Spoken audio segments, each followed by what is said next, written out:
Un des éléments majeurs en termes de nouveautés, ça a été la sortie vers mars de VS Code. Donc le support de VS Code dans Arcade, ce qui a permis de encore augmenter l'hybridation d'Arcade en fait, et permettre maintenant aux développeurs d'avoir un choix entre travailler en 52-50 de façon traditionnelle, les outils d'origine, c'est-à-dire PDM, SEU, mais aussi travailler avec RDI, qui est l'outil standard de développement sur la plateforme, et ensuite maintenant permettre aux développeurs de travailler sur VS Code comme IDE. Donc c'est un IDE intéressant puisque c'est un IDE qui est beaucoup plus simple que RDI, beaucoup plus léger et donc avec moins de fonctionnalités, mais en même temps permet un démarrage beaucoup plus rapide et focus sur le travail des développeurs. Alors nous, ce qu'on a fait sur cette partie-là, c'est fournir un vrai accès tout en respectant l'outil.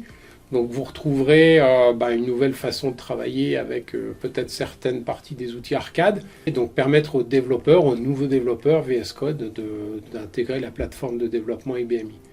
Donc on retrouve dedans des fonctionnalités, par exemple d'Observer, qui permettent d'utiliser le fameux référentiel arcade qui permet de gérer la configuration des applications et toutes leurs dépendances. Et on a aussi bien sûr intégré des vues spécifiques qui permettent de mieux gérer les projets de développement sur IBMI.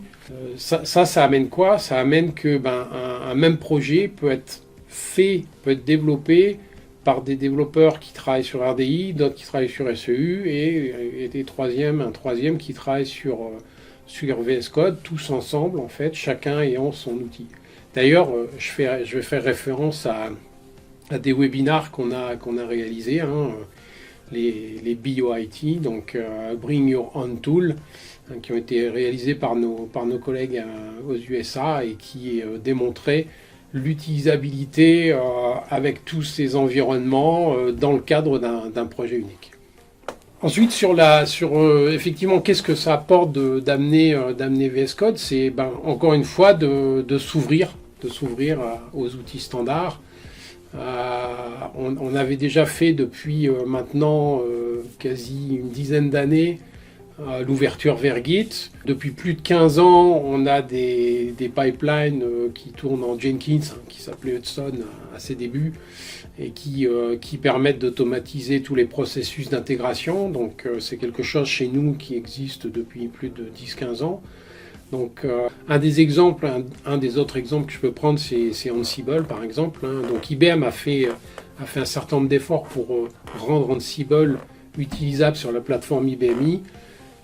On sait qu'aujourd'hui, effectivement, en tout cas, il s'est dit qu'on pouvait faire du déploiement, par exemple, avec Ansible. En fait, il y a une bibliothèque de base qui a été faite qui permet de mettre en œuvre Ansible sur IBMI, mais voilà, ce sont juste des briques de base. Et c'est là que nous, on a fait tout un travail pour associer avec notre outil phare, en fait, sur la partie automatisation qui s'appelle Arcade Macromaker. Donc, avoir des modules qui permettent justement d'imbriquer les deux et de fournir toute la puissance, la gestion des droits, la gestion des données, l'intégration au niveau des développements, tout ça accessible depuis Ansible maintenant grâce aussi aux fonctionnalités de Macromaker.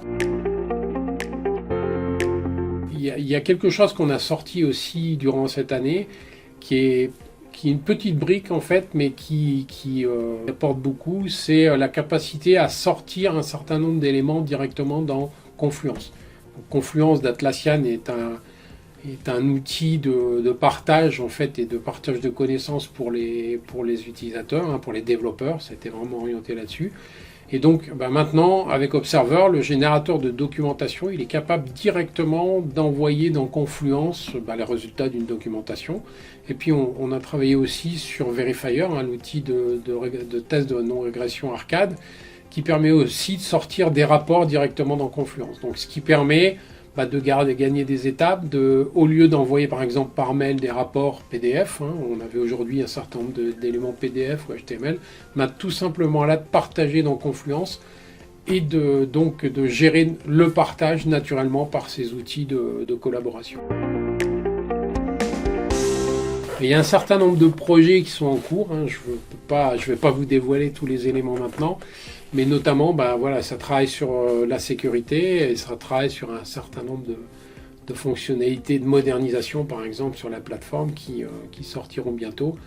Beaucoup sur les tests aussi, on travaille beaucoup sur les tests, donc on aura bientôt des nouvelles versions sur nos produits qui permettront encore d'aller plus loin, comme je disais, sur les aspects de simplification et utilisabilité d'Arcade et rendre service aux clients.